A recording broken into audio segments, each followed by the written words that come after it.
Hello everyone, I'm Sonia Perez and I'm going to present my evidence for this third model.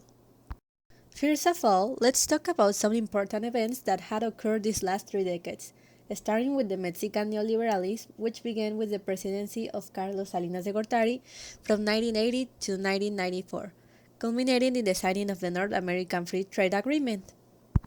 Seeking for economic growth with tolerance, respect, and equality in agreement with the standards and demands of the 20th century.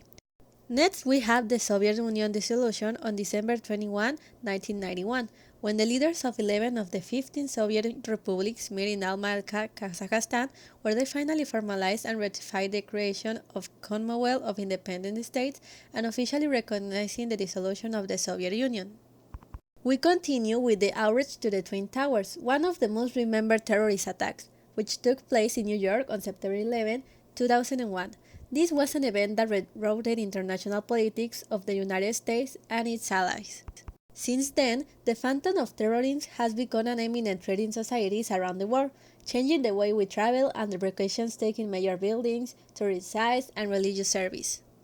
Another big mark in our era is due to the digital revolution. Since the invention of the television and the telephone, we have gone through a lot of technological advances.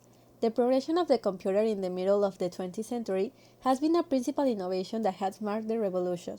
The development of the internet also is a huge part of this revolution, making a change in education, on labor, and personal labor, becoming a monumental platform for converting information of any type, allowing us to communicate in real time and interchange words, images, sounds, and videos. And as our last big event, we have the health pandemic, which took place during 2009 and 2019, with influenza and coronavirus respectively. This event not only has changed our world in the health department, they also had gone better society and our ways of living, making us adapt to new environments and viruses.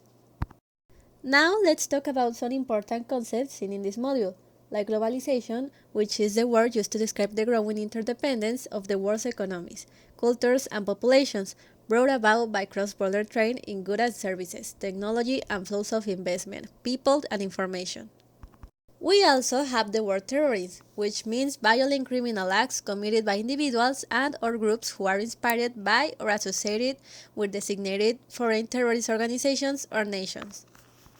Another concept we learned was the meaning of unipolar world, where this one had only one center of economic, military, and political power. And for last, we have the digital era, which is the historical period characterized by the existence of digital technology, or in this case, the constant development of technology. Now, why did the globalization emerge? Well, it emerged from the necessity of the society to be connected with the rest of the world and the need of support between countries. And what caused the terrorist attack of the 20th century? Well, the difference between countries and ideas sometimes may cause conflict, and if there is no dialogue between nations, it can lead to this attack or wars. How does the end of the Cold War relate with the unipolar world? It's a good question. During the last duration of the Cold War, our world was divided between the ones that support USA and those who support the Soviet Union. But once it were over, countries decided it was time to help each other and consolidate into mutual agreements. And last, we have the constant questioning of how has the digital era influenced today's society, in which answer relates on the collision of people who share same interests about something, and from there influencing their way of acting, dressing, or ideologies, giving people free will on what they decide to say or be. That will be all from me. Thanks for your time. Bye!